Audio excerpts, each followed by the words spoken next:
You're going to want to see these messages because if you have hypothyroidism, this is going to explain so much. Before I dive in, remember to subscribe to this channel and hit that little bell button. That way you get notified every time I release a new video every Wednesday. In the meantime, if you have no idea who I am, my name is Melissa Ramos. I'm a nutritionist with a background in Chinese medicine and owner of Thyroid Alchemy, presenting you information in a classy, sassy, and a bit of a smart-assy kind of way. So, are you ready? If so, let's do this. All right, so I've never done this before where I'm giving you the chance to be able to snoop the types of messages I get in my inbox and even in my DMs on Instagram, because I figure that this may serve as an opportunity to help you if you're struggling too. Okay, so let's start off with the first question, which is from Gina, who writes, my doctor just told me that my labs are normal, but I'm over here needing 3 cups of coffee just to function. Like, what's normal about that? Now, I'm really curious to know, have you experienced this? Let me know by dropping it in the comments. So to answer this question, the truth is that most GPs aren't even running full labs. They're actually only testing TSH, which isn't even a thyroid hormone. In fact, it's a thyroid stimulating hormone, and alone, this will not provide the full picture of what's going on with your thyroid. In addition to this, they're only evaluating your lab results based on really broad lab ranges,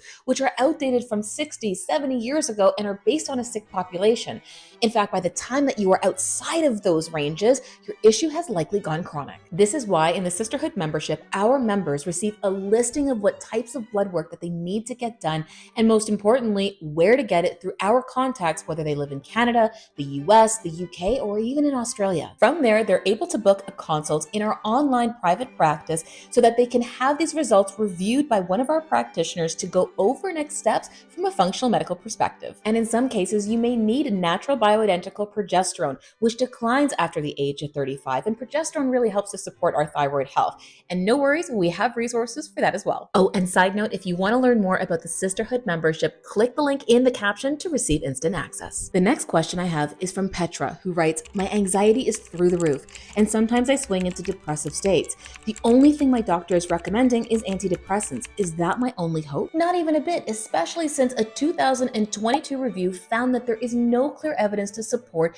that a chemical imbalance causes depression. So here are several things you can do. For your anxiety, I would try the herb kava. Now, I also want to be able to point out to stay away from the herb lemon balm, also known as Melissa officinalis. Now, this is found in so many different teas, but the problem is that if you have hypothyroidism, it can actually lower your free T3 levels, which is your active thyroid hormone. This is why I have an entire section in the Sisterhood that outlines which herbs to take and which to avoid if you have hypothyroidism. The next question I have is from Layla, who writes, thoughts on parasites being a root cause behind hypothyroidism. I also have histamine intolerance as well. I love this question because I've actually never worked on a single case of hypothyroidism or Hashimotos where parasites weren't part of the picture. However, before you go on and do a parasite detox, it's important for you to understand that you must facilitate drainage.